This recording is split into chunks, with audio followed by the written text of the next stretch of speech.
राम सेतु बन रहा था, परमात्मा श्री राम सेतु के इस तरफ खड़े हैं। सब बंदर भालुओं ने पुल बनाया और बहुत पतला पुल बना।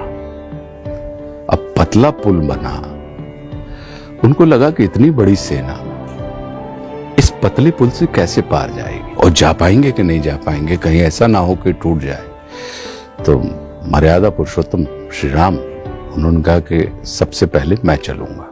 वो आके खड़े हुए, जैसे ही वो आके खड़े हुए तो जितने जलचर थे वो सारे अतल से तल पर आ गए और बिल्कुल उन्होंने उस पत्थर को सॉलिड करते हुए उसको और प्रशस्त कर दिया।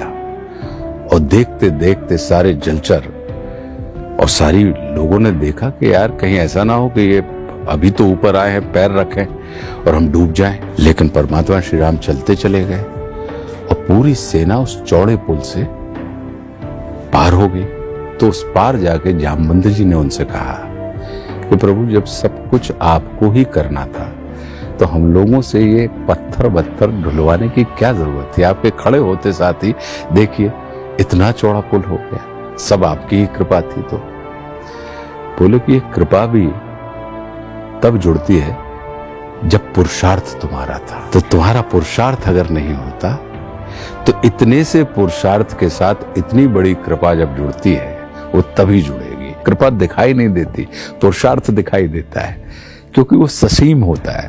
पुरुषार्थ की सीमा होती है तो इसलिए वो दिखता है, और कृपा जो होती है वो असीम होती है, इसलिए वो दिखाई नहीं देती। जैसे मंदिर में मिला हुआ प्रसाद अगर जमीन पे गिर जाए तो हम उसको उठा के खा लेते हैं, लेकिन ऐसे घर में गिरी हुई जमीन के में गिरा हुआ अन्न उठा के खाते हैं हम क्या?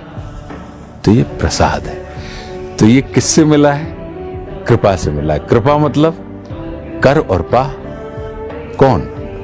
आप नहीं करता कोई और है और पाते आप हैं। तो करते गुरु हैं और पाते आप हैं। तो ये कृपा है, वो आपको मिलती। तो ये अपने आप में बहुत अनूठी अद्भुत बात है और मैं इसका बहुत मैं इस चीज की कद्र करता हूं और मैं ये मान के चलता हूं कि कितना परम सौभाग्य